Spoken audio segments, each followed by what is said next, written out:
Well, hi everybody. I think I found myself in the unusual situation of sitting on the opposite side of the camera today. I'm used to sitting and being interviewed. Today, I think there's going to be there will be a slightly different change of role. Today, we are recording this on the Thursday after the most spectacular world sports betting met that took place on Saturday. And I think there wasn't a dry eye in the house after the world sports betting met was concluded, as a certain jockey completed the most remarkable comeback story possibly in sports, certainly in one of the most amazing stories in the world of horse racing. And so didn't want to fail to take advantage of the opportunity to sit down with the one and only Andrew Fortune to understand more about the journey that he's been through, and particularly the journey that culminated in the success of all successes. So with that, I'm certain the man is hiding in the wings somewhere, although, he does have a flair for the dramatic. Andrew? Thanks, I'm good. You're good. How are you, my mate? I'm not so sure about this fairy tale story. I'm sure yours is fairy tale as well. No, I don't think I have quite the dramatic flair that you had, my mate. But That it was... comes from the same base. From there to there. Yeah, I think yours has been maybe we've had different challenges in life. Perhaps yours has been more of a roller coaster. When you were high, you were low, and now you're back to the high of all highs. But before we get into that, because there's so many things I want to ask you about. Before we get into that, I was trying to think how long we've known each other for. And when I came back, I certainly knew of you, but didn't know you when I was at university, because you're a few years older than me. I think you're 58, right? Yeah. I'm 56. So when I was at university, you were riding, and I was a sick punter, and I used to come to the races all the time, and I always used to have a go on that Fortune horse. So that's when I knew you. But I was a groupie around the parade ring, at that point, just watching you. And then came back here in 2012, and then Ashley took out her trainer's license, and then I forget whether it was you or Ashley approached me. It would have been me. Yeah. If in doubt, right? Yeah. And then we bought you some horses, or I bought you some horses before I'd met Gina. And I remember one horse in particular that we had with you. Without me saying it, because I haven't called you Andrew since. Yeah. Tell everybody what I call you. Horace. Remember that horse? Oh man, he was phenomenal. We bought him on a second-hand online sale. And I phoned you, I said, Greg, you got to take a share in this horse. It's the biggest horse I've ever seen in my life. Yeah, he was a monster. He was a monster, but at the same time a scarecrow. He was scared of everything. Yeah. And I think he won 5 or 6 in a row. In a row. Yeah, he did. It was pretty sad that he ended up He got getting that infection. that infection in his foot, and We it had just to wasn't well. Yeah. eventually put him down. He won his last 6. Yeah. Went from a 68 to a 100. You would have won as a feature. He would have. There's no question. That was, and that's how since then. I remember phoning you. We had a horse that won the Gold Cup, and just one morning, I used my fortitude, and I said to Ash, if this horse goes 2-4, I remember it that. opens up a couple of doors. Yeah. And we worked him around together, and I remember he beat this Group 2 horse by like 50 meters, and I'll never forget phoning you. I said, Greg, Yeah, we found it. I'm gonna have a go. Yeah. I think only after he won by 8, Yeah. then he won by 6, and then the third time you came and let him in. Yeah. Yeah. No, I remember that. It was one of the sadder moments in horse racing, when I think it may have been you, it may have been Ash, sent me a photo of his foot, what it was looking like. Yeah. And then we had to obviously, do the right thing by him. But anyway, we had an amazing time, amazing. And then just with me focused more on the Cape and you guys in Joburg, and then when you and Ash called to say that you're going to Australia, obviously wished you all the best. You went on your journey. I was focused more here in the Cape, and around about that time, what year did you go to Aussie? I'm not even sure. 3 years? Was it 3? Ash was here for 2.5 years? Yeah, it was round about. So 3 years ago? I just gotten into what was Kenilworth Racing at the time, then Cape Racing, now Race Coast. So then you guys left, we sort of lost touch. And then from Aussie, you reached out to me at some point saying, Greg, can you help me? I want to get my jockey license back. And I said, are you high making? You know, and here we sit on the Thursday after the World Sports Betting Met, having achieved your dream, right? So let me ask you this. I've just got to ask this to you because I think everybody's got the same question. 58, remarkable, right? I think Lester Piggott went into his early 60s, right? Or maybe 60 or early 59, he rode a Group 1. Yeah. Do you have anything left in the tank? Are we going to see you? Do you have another season in you? Another 2 seasons? Or do you want to bow out on the top? I don't know, maybe one more season. The Snakes are strong, eh? And while they pretty keen to use me, I'll hang around. Because even the leftovers are tasty. If I'm going to put it like that, do you know what I mean? Listen to me. Sounds like me at university. I've semi-heard your story. Yeah. The struggle.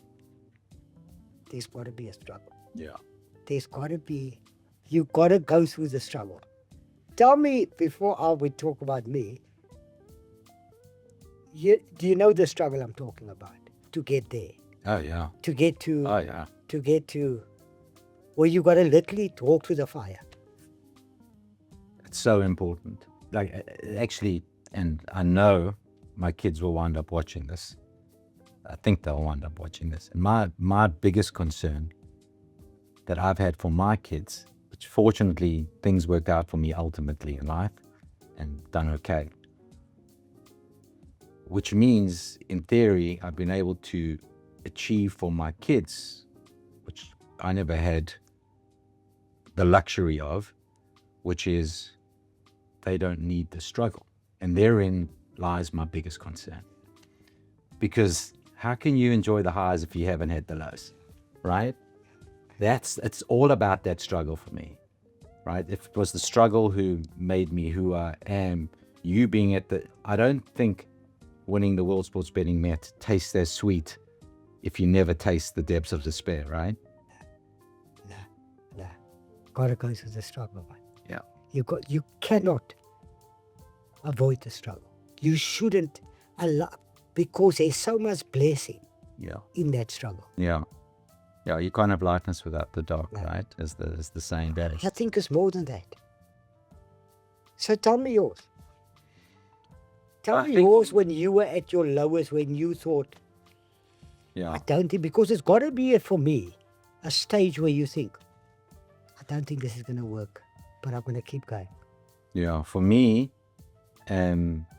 got thrown out of the UK, visa issues, and I had a dream job lined up, and I'd gone to an immigration lawyer, had everything sorted out, and I had been sold a bill of goods. I wasn't able to stay in the UK, and we literally got deported and had to leave the UK and didn't want to come home. So wound up going to the US. My wife at the time, mom of my kids, Lee, we had been on honeymoon to the US, so we had a US visa, a tourist visa. So we were able to go to the US. And so we went to LA on a tourist visa, and we landed there with very little. But having very little didn't matter because I'd landed the dream job in the UK and they got pulled away from us. Now I wind up in America with no desire to be there, no immigration papers, and no cash in the bank and no job. Like at that point, I was like, let's just go home. Must just give up and go home.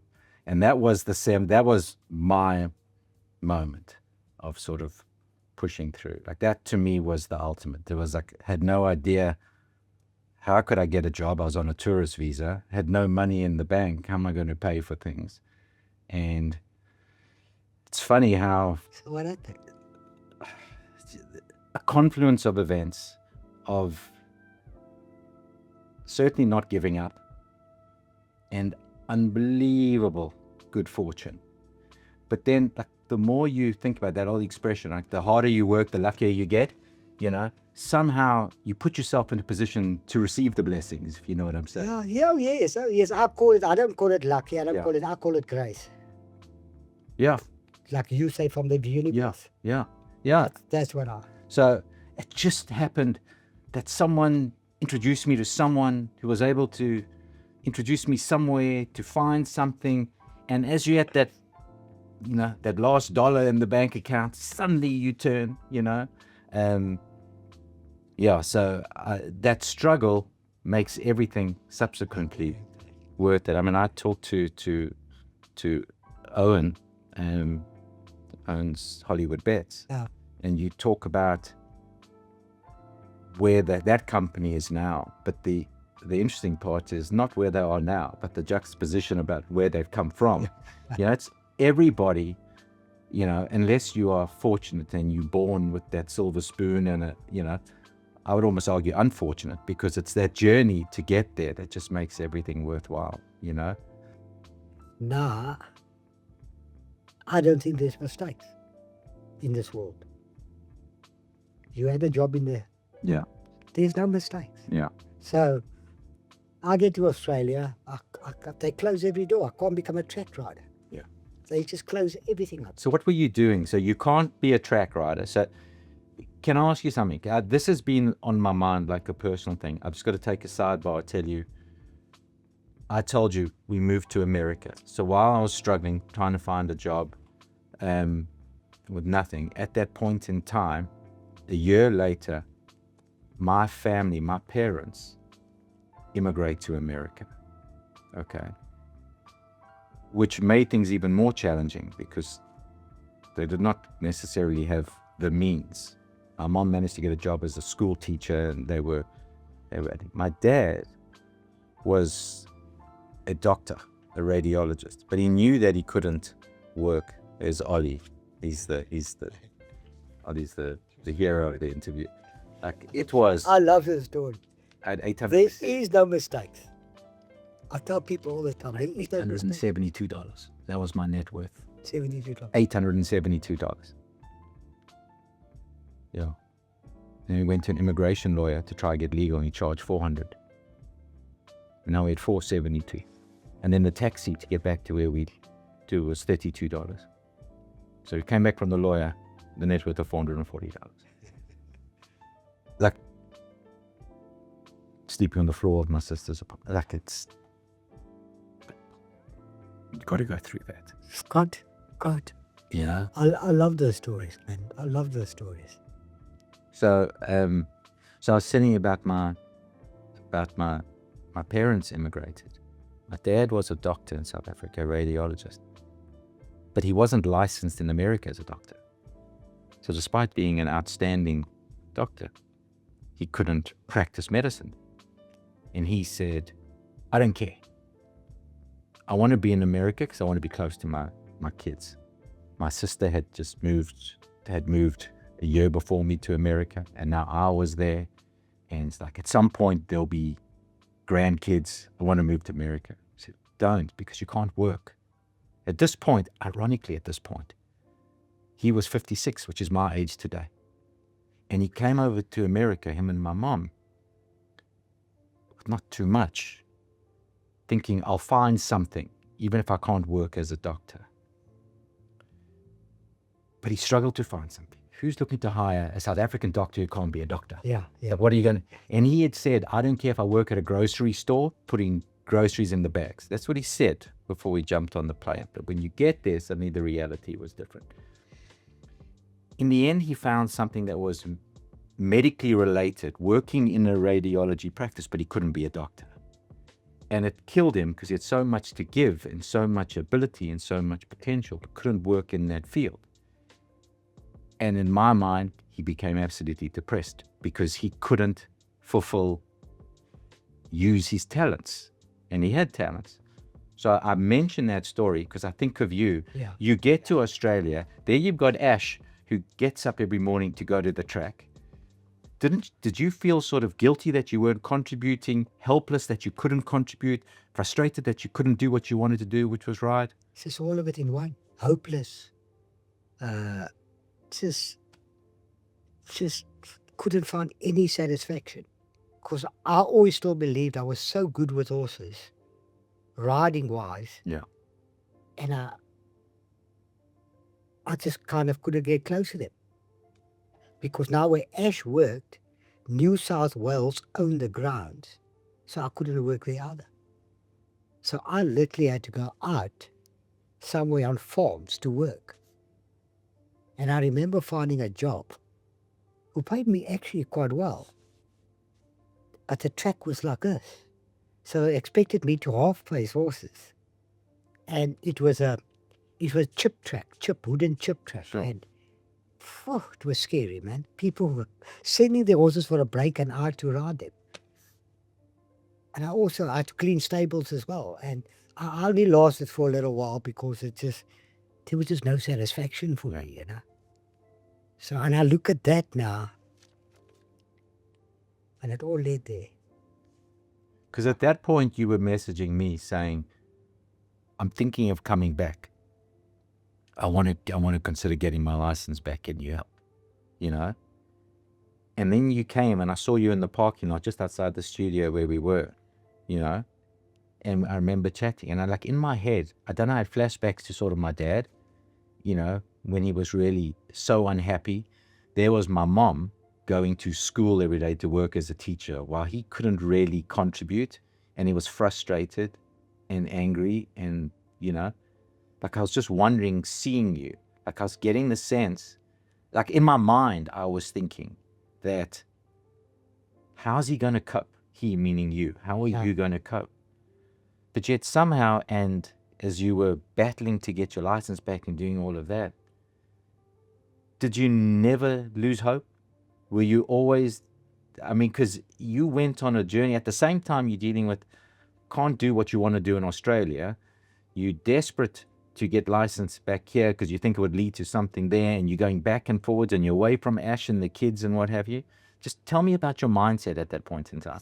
So we owned a farm in Johannesburg. Mm-hmm. Was sold. And 3 months later, the person living on the farm pulled out the deal. So from all my memories for the last 8 years on the farm, 400 animals, 300 sheep, maybe 500 animals. I never counted. Everywhere. Dogs, everything. It was the most beautiful. I wanted my kids to see a cow give birth. And just all of that. We had all of that. It was just amazing. Waking up in the mornings and there were just animals everywhere. And I knew nothing about animals. It was madness. Long story short, so when I came back from Australia, I had to move in that same house with no furniture, 7 bedrooms, no family, and all my memories. That must have been hard. That must have been. You must be sitting there with no furniture, curled up in a ball. Well, I did do crying. about 1 or 2 nights. Yeah. Because I had no TV. Yeah. I just had a mattress. And funny enough, I was there for about 2 months, and we had a storm one night, and it hit the electricity box. No power. And for 2 months, no power. 2 months. Well, that sounds like Joe. 2 months. When that 2 months was over, though, in all of those darkness, all of that praying, God, where do I go? I had to work with candles.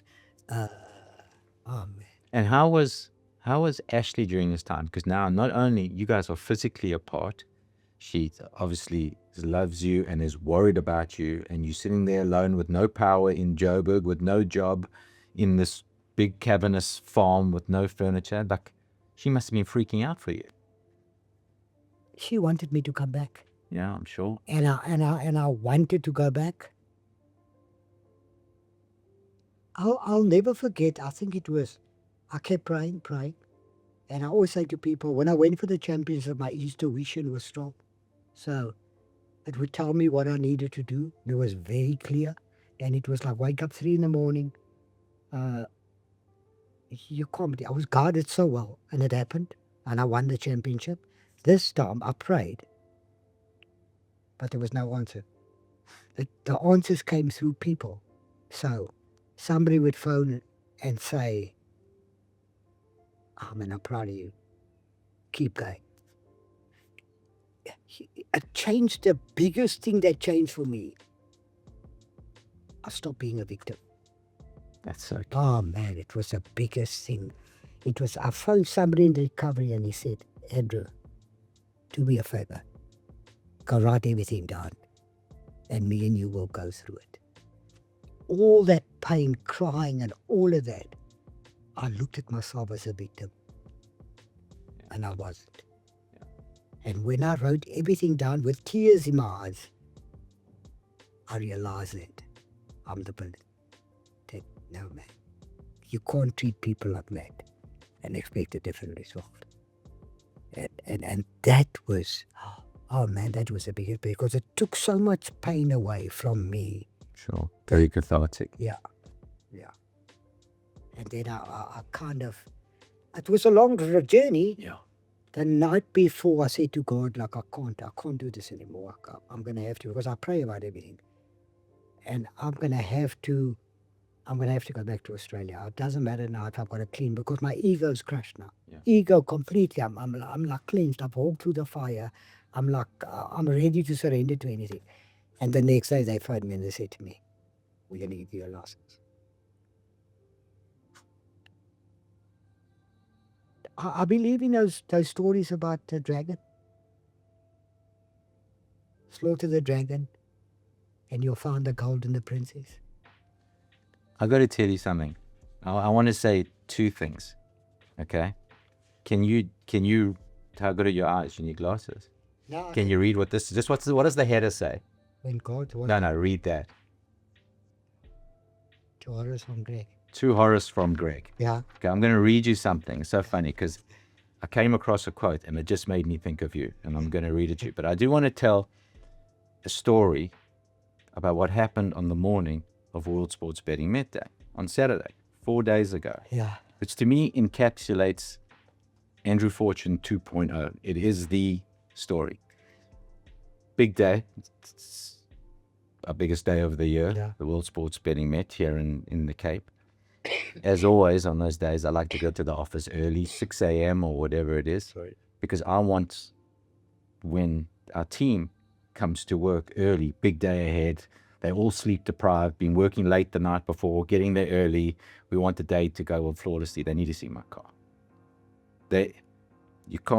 I can't show up at 12 o'clock and go to the 1881 lounge and say, bring me my drink, and sit back and say it's going to go well and then take credit for their actions. You've got to actually, not only do you have to contribute, but you need to also be there. You've got to be in the trenches alongside. So I got there early. I walked around saying hi to everybody, looking at everything and just blown away by what the team had achieved in the last 24 hours. The race course comes together very quickly. We had events just before, and so there's taking stuff down, putting stuff up. And then I do what I always do, is I walk out on the track and I walk the entire track. And I walk the track because I want to see how it looks. I know we have, and you'll talk about Dean Diedrich's, just a magician, just the magician, Dean. But always you hear about the bias to the inside, the outside. I'm like, I don't believe that nonsense, but I want to see it for myself. And I go walking around, and I go walk on the track. It's always quiet. I'm going walking on the track. And then I see this lonesome figure. I'm not alone on the track. Somebody else is walking the track. And it's you. I'm like, Horace, what are you doing here? Are you mad? It's this bloody early. Why? And that, to me, like, first of all, I knew you were about to have a monster that day. Yeah. I knew you're going to have a monster. You couldn't sleep that night. You were up that morning knowing that this is it. You had a date with Destiny. You came there early. You walked the track. You and I spoke through the race, both, where it'll come down. The sheep will go to the outside. I'm going to stick there. We had the discussion. But you were the only one there. And when I do those walks, I never see anybody else. I never see any jockeys come and have a look at the track and walk the track beforehand. And can I ask you this? When you were sort of in your first version, before you've done this comeback, did you used to walk the track then or not? Or was this something that this is how much it meant to you? No, this is how much it meant. This is how much it. No, Justin said something to me that we were having coffee. I think it was just me and him. Could have been Ashley there as well because she goes with someone. And he said to me, I want you Saturday. You need to turn up. I don't want this jockey, that jockey. I want Andrew Fortune to turn up Saturday for me. And I never answered him. But the Sunday, we raced the Wednesday, we had 10 days. Yeah. And I said to Ash, I need one tough meeting in between that so she said, what about Scottsville? It's quite hot there. I said, okay. I want to go to Scottsville this Sunday. And people thought I was going to ride winners. It was nothing about the winners. It was going about the preparation for me for next Saturday. That's how important it was. And like every day I was there, Justin, like, what you doing here on Friday? No, this is important. Like, this is my final thing with them, like on a Friday. And she was a monster. I mean, you can work as hard as you like. It doesn't mean you're going to get that result. Do you remember, I think we had first walked the track course, the straight track, and then we went on to the summer course, and we were walking down, I don't know, to the 200 or the 400. And you and I had a conversation about, damn, if we knew then what we know now, can you imagine what we could have accomplished in the decades prior?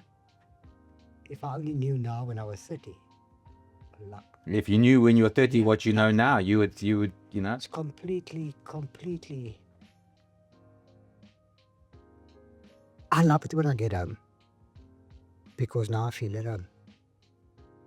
Like it's peace. Yeah, I had one or two of my boys over and one or two of his mates, like for a bra last night. Yeah. And the one said, this feels like home. And that felt good.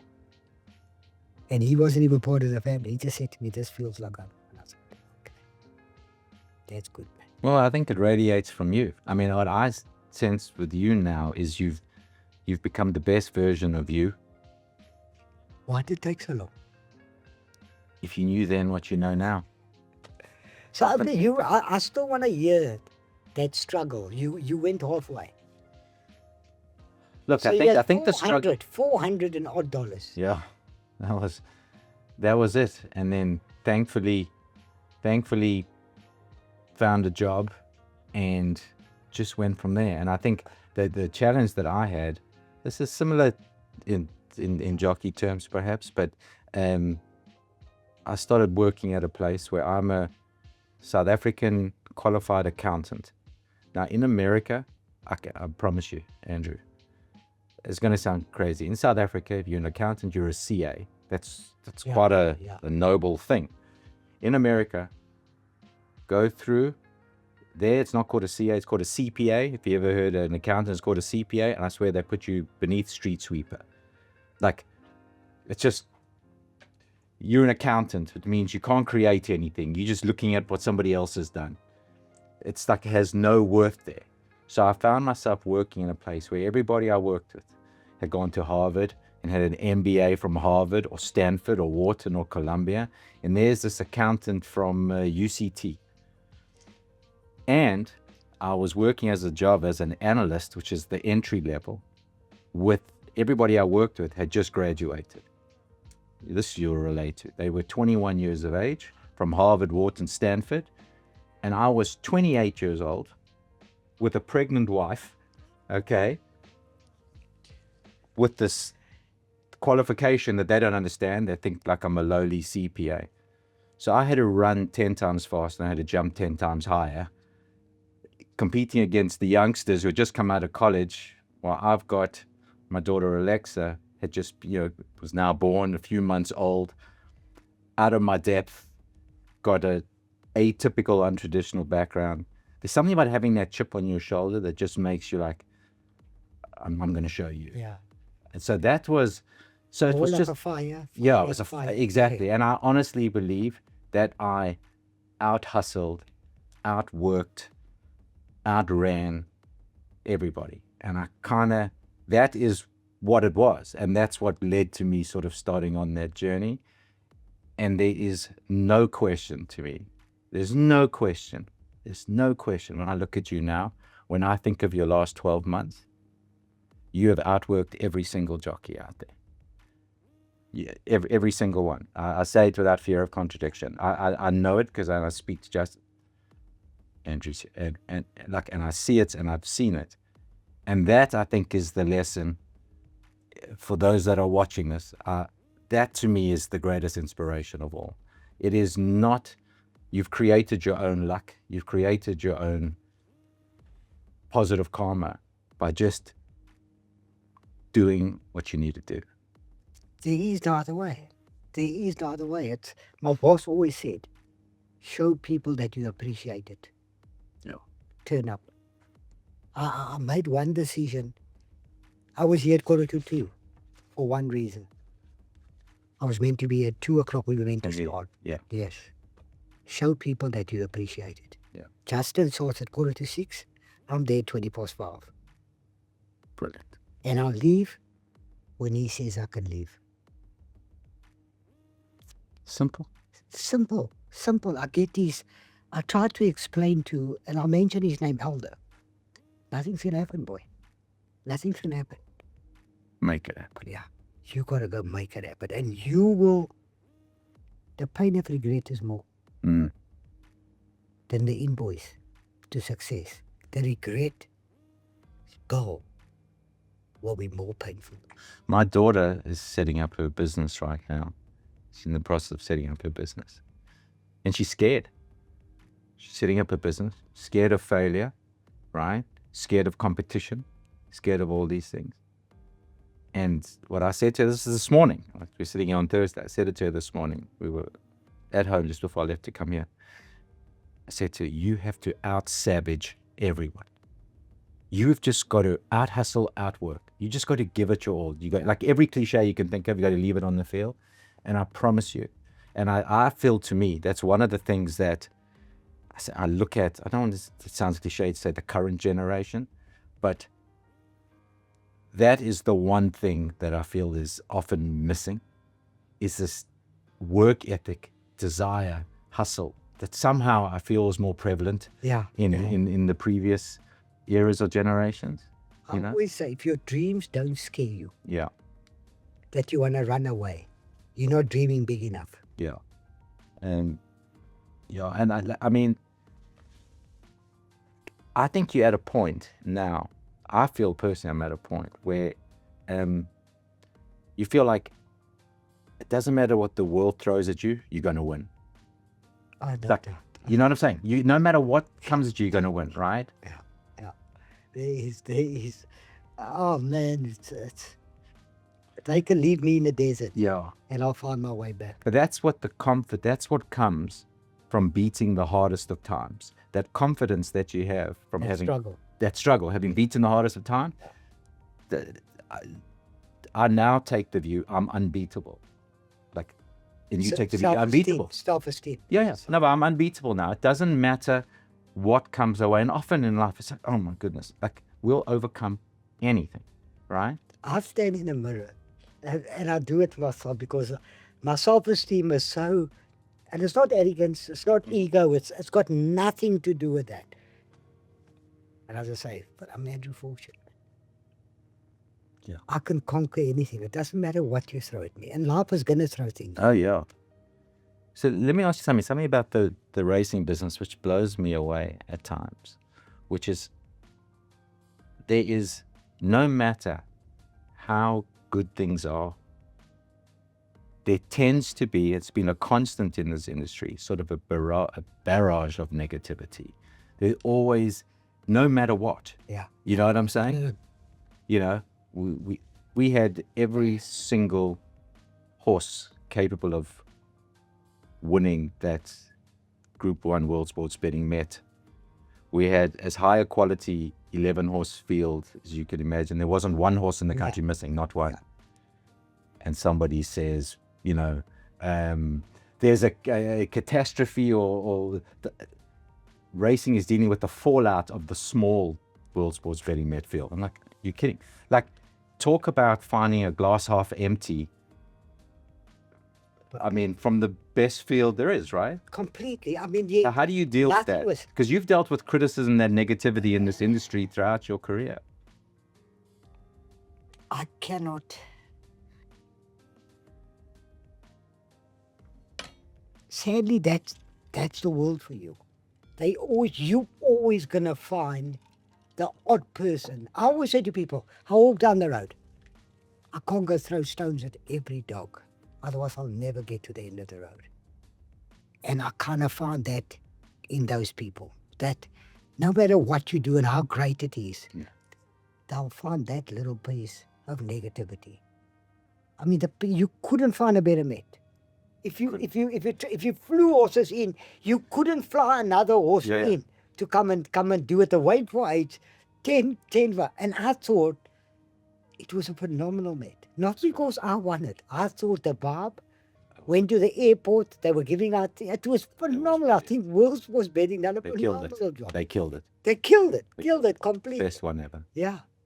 But I tell you, I've taken the view, one of my mantras in life, don't worry about criticism from anybody if they are not somebody that you would ask for advice. Yeah, there we go. You know what I'm saying? Yeah. That is so true. That is so true. Now, people that I care about for advice, I mean, you know, there is a certain gentleman who works at Hollywood Bets named Basil Thomas, who I've met late in life. I met during this journey here at Race Coast, you know, for the last 4 years. Just probably the most phenomenal individual I've ever had the pleasure of meeting. If or when, and there's when, he criticizes me, it hurts. Yeah. Because he is somebody that I turn to for advice. Yeah. You know? But for the millions of people that throw out criticism here, there, or everywhere about all little things that don't suit them, you know, I just ignore. Yeah, that's always going to happen. Yeah.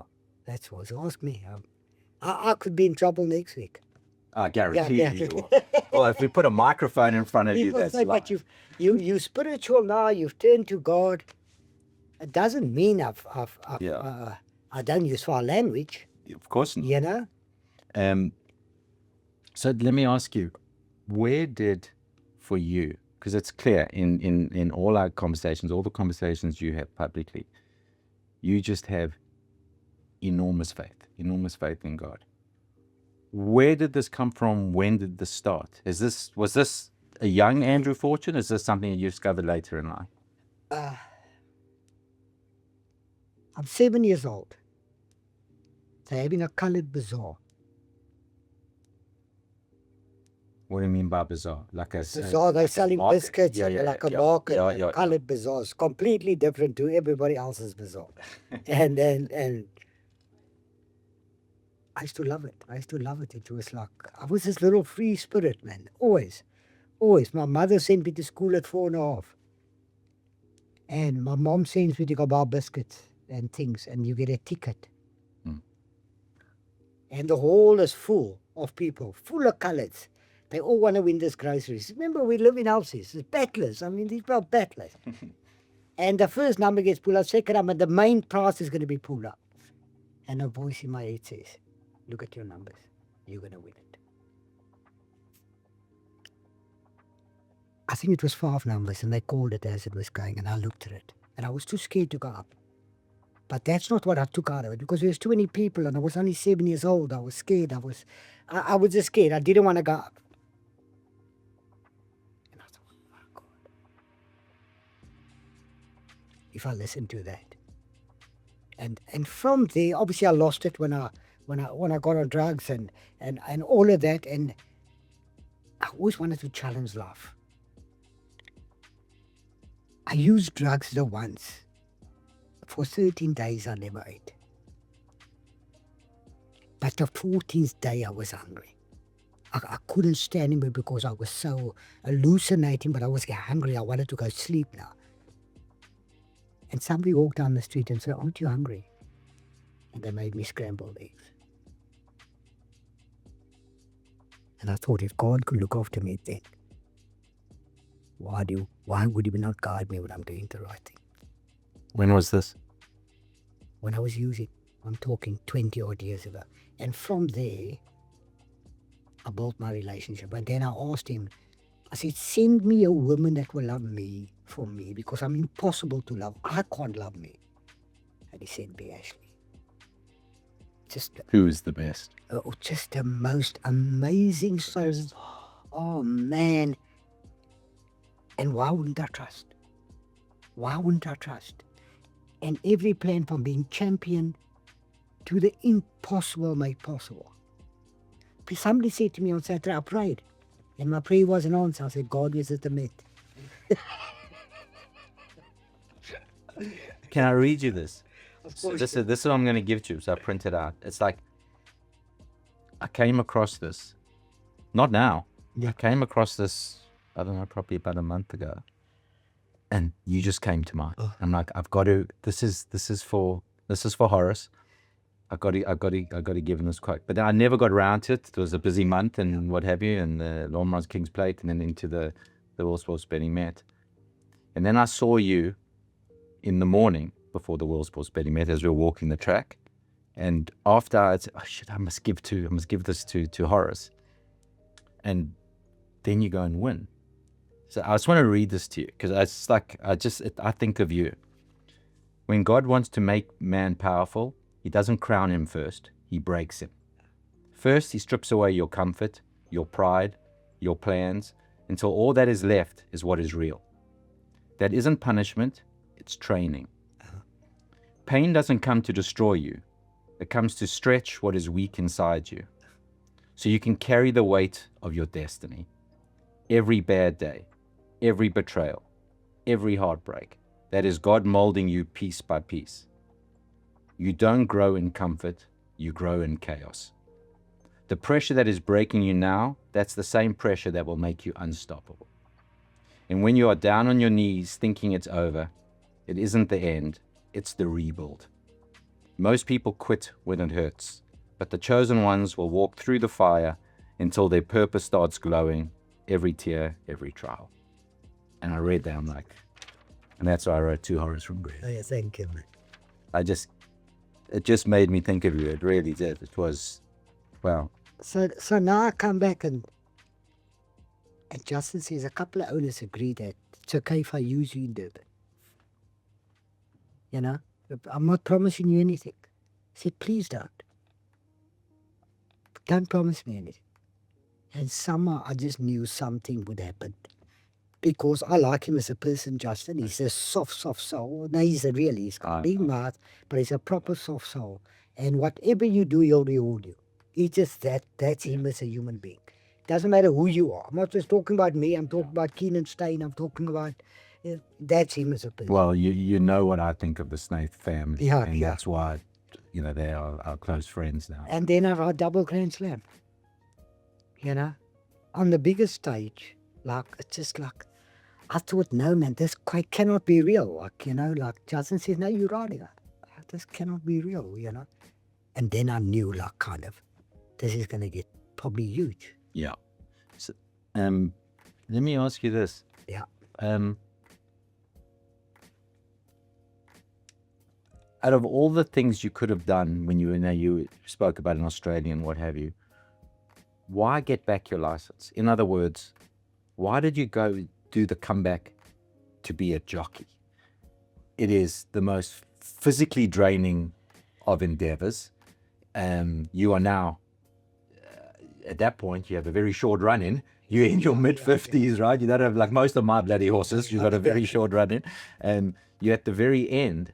Why would you go through, at the time, what did you say? I heard something, you were high 70s? 90? You got to get down to the 50s?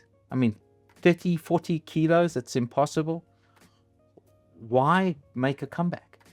Why not say, okay, maybe you want to get your license back so you can ride work carrying 70, but why did you put yourself through this?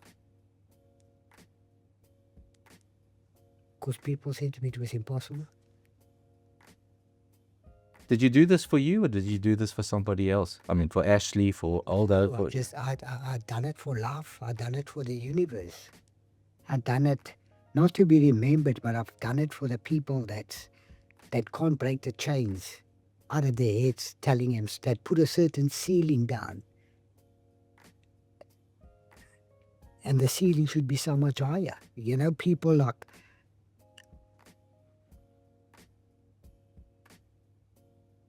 it's never too late.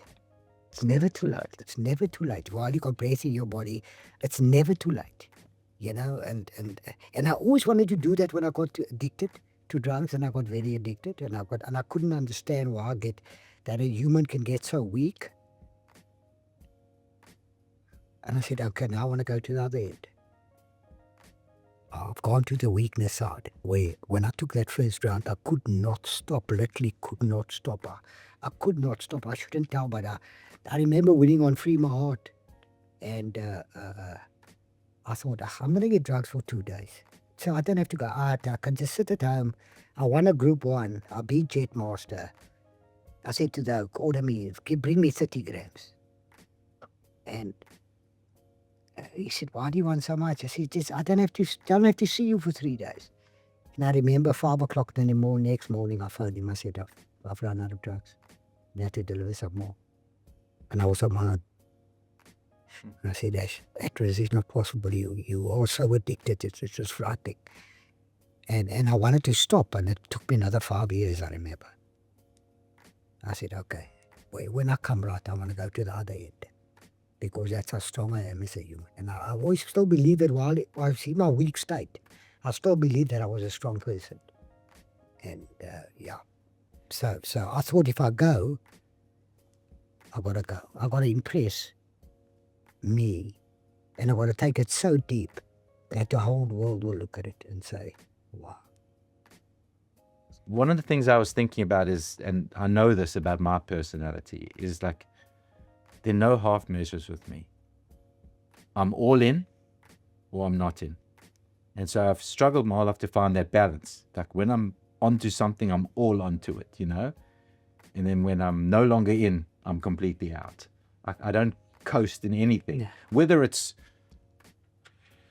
buying horses or whether it's running a business or whatever it is, I'm like all in or I'm not in. And I'm getting a sense, particularly with an addict's personality, that's you. When you were being a drug addict, you were extreme. Very much. You gave examples about how extreme you were.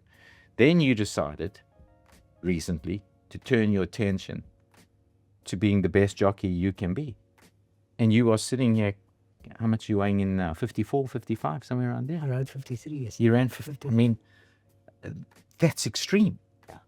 Now, you're coming to the end of that journey. Yeah. Maybe there's one more year you spoke about here. What happens after? Because when I think about when you stopped before, as you say, your weight went from there to 90, which isn't healthy anyway. So what do you plan for post-retirement, whether it be working with Ash and working together on training or whatever you do next? Are you going to seek to find balance in your life? Or how are you going to find balance in your life? I've got to this stage where I don't overthink. I see where You play it as it comes. the universe will take me, and I know it will be a better plan than I have. So I've learned to not overthink things. You know, it's my baby schooled me one of the best lessons in life. I said, why do you never listen? And he said to me, monkey see, monkey do. I will do what you do. Don't tell me what to do. What you do, I will do. And now I always believe, I do a lot of talks, and I always believe I can speak on any topic. And I've got a 13-year-old now, which is a baby. And I love talking to him because he's so open-minded. He's very quiet and he sees everything I don't. And I love asking him how he sees things through his eyes. And we can have the most amazing conversations. And all through that, I realize that doesn't matter if I battle. Doesn't matter if I don't buy him things. When things are going bad for me, as I'm fearful, I'm tired. That's how I act. How I treat his mother. How I come home and carry myself.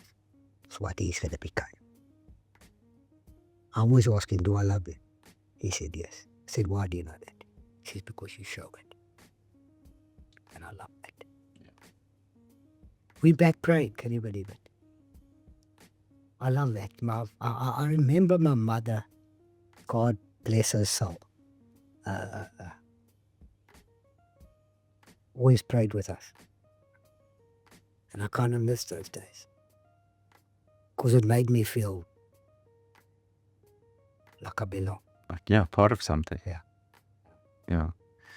It's funny. I've always believed, and I've always felt that sort of your average man or woman doesn't need therapy for the burdens that we carry. I always feel like what we really need is for those that we carry those burdens for to recognize that we're carrying them for them and to be grateful for it. Yeah. So like that to me is like, that's all it takes, is that when you know what you're doing and who you're doing it for and why you're doing it. And when there is just a hint of recognition, whether it be from a child or your wife or an owner or trainer, whatever it may be, that there is like, wow, you're really carrying this burden, you're carrying it for me, and I recognize it and I'm grateful for it. That makes all the difference. Oh man, I love that. I absolutely love it. Yeah. That is so true. I will go an extra mile after that. Yeah, because I like when I think about, why, like I've said it about racing. Why you don't need to be working. Why are you sitting here working so hard, coming in at 5 or 6 in the morning? And so you carry these burdens for a reason, whether it's for an industry, for your family, for your children, for your friends, or what have you. And as soon as what keeps you going is that when people realize you're carrying burdens for a reason, and they realize that they're the reason, and they're grateful for it, and they recognize it, then all of a sudden, So let me ask you this: as you coming, it saddens me to say it. I'm just practical that you've, as you said, maybe a year to go. I know how passionate you are about the sport. I know the personality you are. I've had the good fortune, just by virtue of being here, having the opportunity to go into the jockey room and, what have you. You're a large influence and personality within that room. Obviously, you mentioned Aldo, your son is a jockey. I mean, by the way, that shot of you and Aldo, right? Yeah. See it again, legal counsel with your arms together. And to think that you did that in the group one earlier with double Grand Slam once, it's crazy story. But so let me ask you this. What do you hope that your legacy will be when you retire as a jockey? It was never my intention to, I suppose you call it a legacy. Tell me your part first. What are you hoping to leave? Then I'll answer you mine. I've had a few guiding principles in my life that I've tried my best never to waver from. I've certainly failed on occasion. I don't share your faith. As such, I'm not a religious person. So I perhaps see the world slightly differently. I just believe that the universe operates in a certain set of ways. But you just call it different. Yeah, maybe I just call it different. But my number one rule in life is just be kind. Be kind to everybody. Be kind to everybody, whether they are president or they work in the parking lot. It doesn't just be kind. And I guess, and always be honest and truthful. So if I can continue to live my life being kind, honest, truthful, respectful, and adhere to those standards, what I want my legacy to be is that for people to have experienced that. And because at the end of the day, we're all here on borrowed time. When we're gone, I would just love to remember it as, now that was a kind man. That was a kind man. Wow, he treated me with respect. That's really what I want. Um, there's a related thing, because there's what you want for the world and what you want for your kids. Obviously, I want my kids, I want to be an inspiration to my kids. I want them to see me the same way, and I want them to hopefully I set enough of an example that they emulate. You know, I've got a few rules in life. You never shake another man's hand sitting down. You stand up. Yeah. You know, you treat people kindly with respect. You spoke about your son and you said, monkey see, monkey do. It's that whole, so what I want in life, I want to be the best version of me I can be, and hopefully make a mark. I honestly try and leave any situation, relationship, friendship, business, better after I left than before I got there.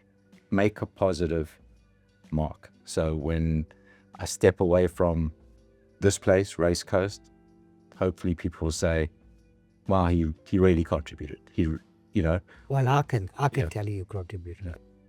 I'm telling you contributed. I think this place is a complete different place. So then I'm not, I don't know why I do that. I'm not blowing smoke, and I'm not. You've made an amazing, amazing change. And tell me, when you talking all about me, how long have you got left? Well, I would say that obviously I haven't announced anything, and when I do, there are a few people that I'll probably need to speak to first. But when I came on board, when I sat down with Owen right at the beginning, I said, look, I'm here for about 3 years. It's now been 4. I think I've overstayed my welcome by about a year.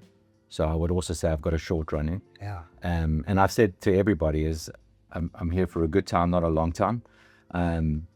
What I am is absolutely passionate about this industry, not going anywhere, passionate about owning horses. And I've happened to have met the woman of my dreams I've married to that is even more passionate than I am. So we want to be very much focused on that.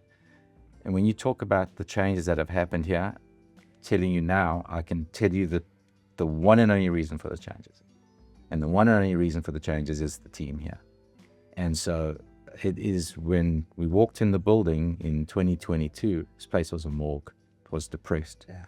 Now there's a change of energy. Oh, yeah. And the experience that you experienced in World Sports Med Day is because people are passionate and proud and caring. And so, like, I feel like I can step away. I feel like they'll be fine, but I'm never going anywhere. I intend to be here for every single race meeting. I intend to be buying horses. So when that time comes, I think I'll evaluate come the end of the season, July 31, whether or not there's another year in me or not. I'll make the call. Yeah. I'll make the call then. But so that's kind of me. It's kind of like you. That's kind of me. Yeah. Like, okay. Yeah. Okay, so let's see how the July goes. Yeah. They even say to me, look, some of those 3-year-olds might come in with 52. I said, okay, I'll be there. If you need me, I'll be there. If I need to do that, I'll do that. So I thought, okay, so yesterday I went 53.5. Next week I was going 53, just to see, can I just go tap the but the camel filter diet's not healthy, eh? No, it's more, I believe you need to take yourself once or twice there or close to it and then pull away. So your body gets used to knowing to go there, if you know what I'm trying to say. So it's not just taking it there immediately and hurting it. So you tap on that door like, okay, 52.5, and make it like once a month to get it used to that, to go there. Becca, I want to come back to something because you didn't answer, because you turned the question on me. I asked you what you want your legacy to be, and I know you're not focused on that, but I'm gonna preempt you in case you're thinking about it. I just want to say something to you. When I came in here 4 years ago, it was July of 2022. I remember just after the July, Pump and Power ran in that July, and it was a bit of a disappointment. So I remember it. But when we came in here, the issues were everywhere. Their issues were everywhere. And people have heard it. I'm not going to belabor what they were. So there must have been 30, 40 issues of serious consequence. One of those 30 or 40 issues, and I was dealing with every one of them was to do with jockeys. Okay. And there were things to do, legacy things to do with permanent disability insurance, temporary disability insurance, and medical, and all things that had been abused to some degree. You know the story, had been abused to some degree, and it had to change. And those changes were unpopular because nobody likes change, but we had to end the gravy train. It wasn't sustainable. Okay. In the course of doing that, I sat down with all the jockeys. Like, I literally mean all, even those that were not here. I was speaking to the jockeys in PE and the jockeys in Joburg and the jockeys in Durban, all of them. And I spent a lot of time in the jockey rooms. A lot of time with Aldo, a lot of time with Corne. Spent a lot of time with all of them. And this is just an observation. This is just my personal observation. When I think about when I was younger and I used to love coming to races, and I used to think of the Felix Kutsis and the Basil Marcuses and the Jeff Lloyds. And you know what I'm talking about? Those sort of characters that were, and Anton Marcuses, and you know what? They, by definition, by virtue of their work ethic, they led by example. They walked in, they would never miss work ever. It wasn't negotiable. They were at work. They sat on every horse. They did whatever, they needed to be. And therefore, when they spoke in the jockey room, it's sort of like your son. Monkey see, monkey do. Yeah. Right? They had that authority and they helped raise the bar. I feel there was that generation of jockeys that went away, and that savage mentality that I spoke about, that I said to my daughter this morning, I feel like that's been lacking in that jockey room. That senior leadership, this is how we do it, this is how we work, this is our work ethic, this is what we aspire to do. So what I'm saying to you before, and I'm going to turn it back to you to answer your question, I regard everything that you've done to get to this point where you are, which culminated in winning the World Sports Betting Mat now, has been nothing short of that inspirational. And one of my biggest wishes is that every jockey in that jockey room, from your son Aldo all the way down to the most junior of jockeys, including those in the academy today that obviously watched everything, I hope that your commitment, work ethic, struggle, relentlessness serves to inspire them to raise their game. I don't want to hear about jockeys don't turn up for work. Turn up for work, it's a job. Yeah. Right? How can you be the best you are if you're not riding everything? Yeah. Even if you only got one ride, turn up. I got jockeys getting off horses because they only got one ride and they're embarrassed to have one ride. It's not worth the effort. Like, that's what I'm hoping would happen. That your story of what you've been through to get to this point, I pray more than anything that it resonates with those jockeys. So now, didn't mean to give you the answer to this first, but do you feel this? Can I ask you first? Because first you got your son. Yeah. You got Aldo. And that moment of you and Aldo is so special. So tell me about both what you hope your legacy is, both as it relates to your immediate family, not just Aldo and your kids, and perhaps the jockeys in general. I think I've affected the junior ones better. The way they speak. So they come to me continuously. And I'm talking about the apprentices and just out of kind of the academy, I can see that they look up to me through their actions. Mm-hmm. Like, we need your help. We want to ride like you. We love what you do on a horse. So, and that's great. I don't think I'm going to drag everybody. I can see that. Because I don't think everybody takes it as, they do see the great return, but a lot of them take it as a threat, if you know what I'm trying to say. So but in their hearts, they do know that this is great. We don't enjoy him being here, but he's brought something to the table. Louis Mkloklos put it very well the other day. He said it's great to have Andrew because he makes us kind of want to lift our game. It's just he brings a different dimension to the jockey room. I don't try that. I don't try and do it. I do try in my behavior a little bit that I want to show that I've changed because I can. That's probably a lot for me. My behavior that yes, I say the odd swear word, and yes, nothing is intentional with that, but I try and do it in my behavior. I try and get here early. I try and come well dressed. I try and things I've never done before, and I find it very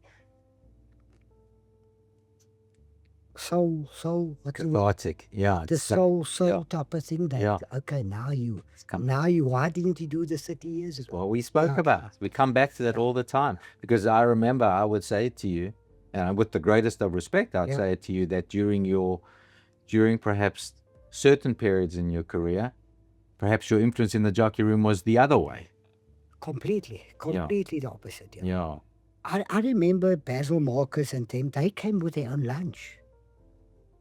That's how dedicated they were, even after their weight. Yeah. They came with their own fruit or whatever. Yeah. I remember them eating between races. That's how dedicated they were. Yeah. There wasn't a day of missing work. It just wasn't. It just didn't happen. Yeah. So I'm nearly scared to a degree that the middle generation we've lost that part. That we still got a chance with the younger generation. Let me ask you something. You weighed 90 kilos, okay? And if you go back a few years before that, quite a few years before that, you were chronically addicted to drugs. And here you sit, the world sports betting Met champion, talking about carrying 52.5 in upcoming Hollywood bets, Durban, July. Okay? I can't imagine that you believe that we've lost anybody. If you can do that under those circumstances, surely every single jockey that wants this career has the ability to do it, right? 1,000,000%. No, I'm more afraid that we have. Yeah. I'm hoping we have it. Maybe I'll rephrase it. Yes. I'm more afraid that we've lost a few of them. Yeah. I'm hoping they see me and say, you know what? We are certainly not mentioning, other than poor Aldo, who's your son. He's the only one who gets mentioned by name because he's your son. And by the way, because he's forever going to be remembered as being in that iconic photo of the two of you, which to me is absolutely legendary. And I've actually had the pleasure and privilege of meeting Aldo's son. Oh. Listen to me. I can't imagine that he'd be on a horse next to his dad. I think he could excel at other sports. I'm just glad I beat him twice in both group ones. Because, home, you never hear the end of it.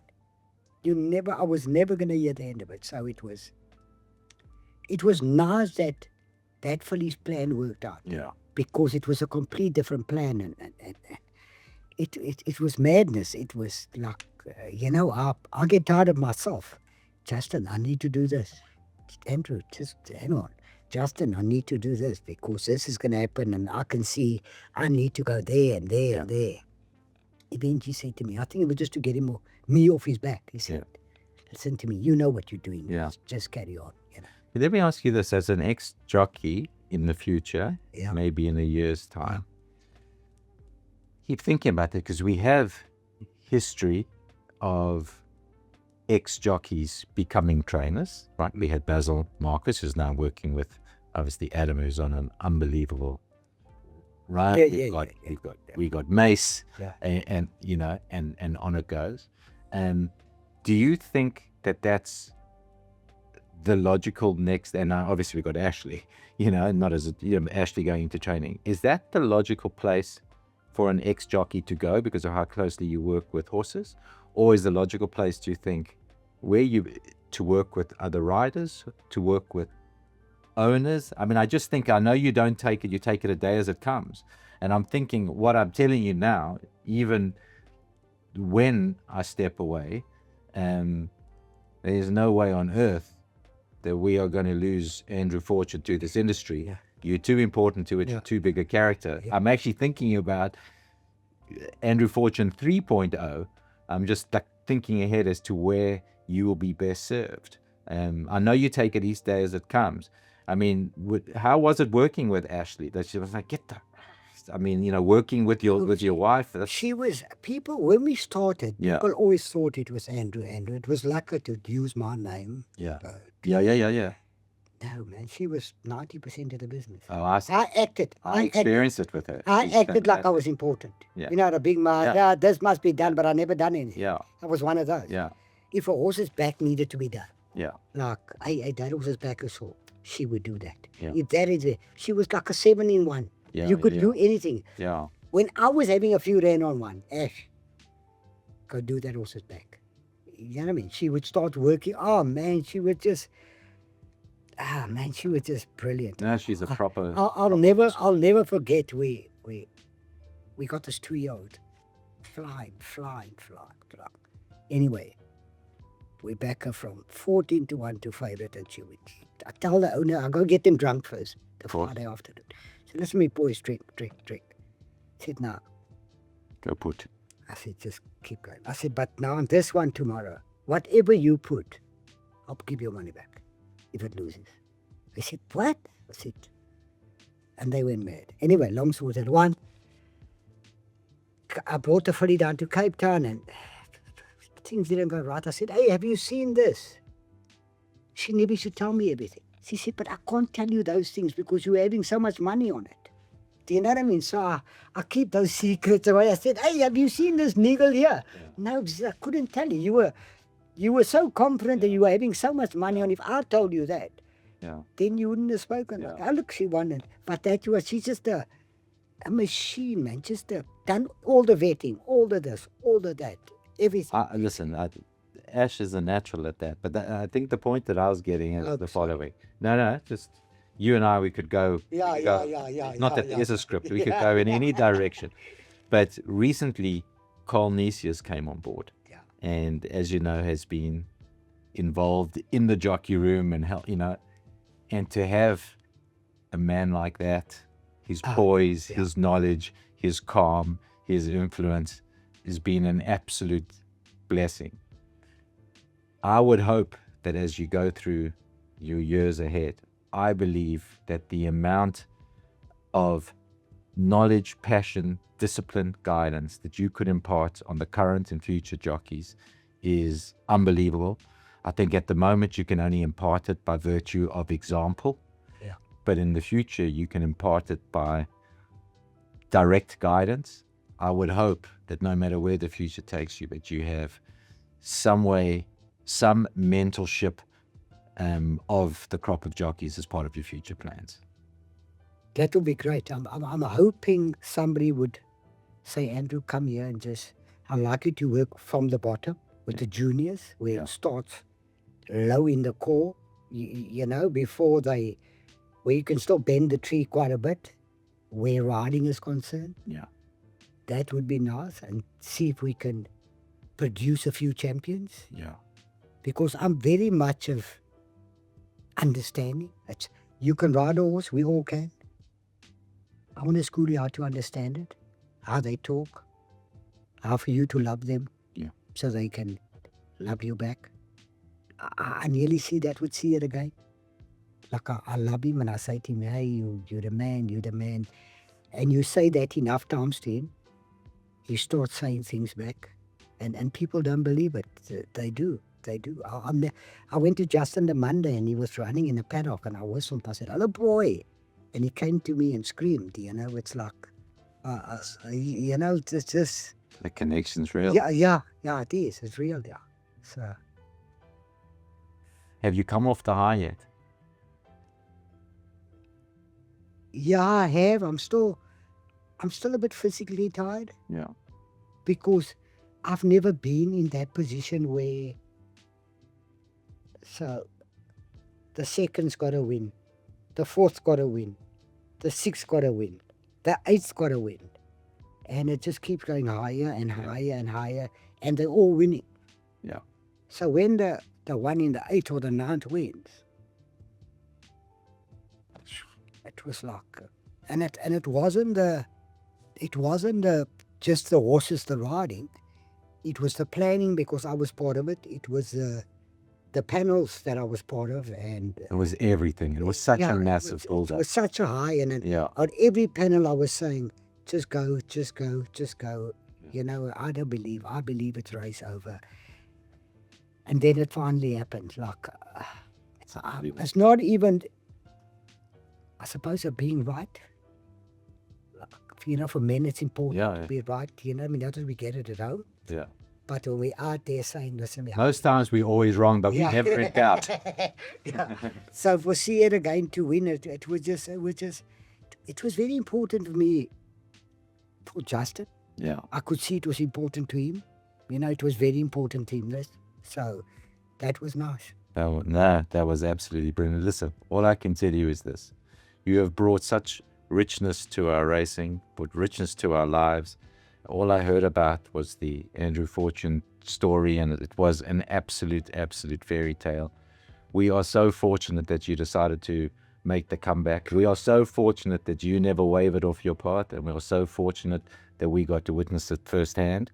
And I'm fortunate to call you a friend and look forward to continue being able to do so for a long time to come. Thank you very much. Thanks for having me, Greg. All right, Horace. Thanks, man. Thanks. Oh, we. There we go. I said, hour and a half. Close. Thanks, mother. That was brilliant. Oh, it was, Don't yeah. forget your quote. Yes.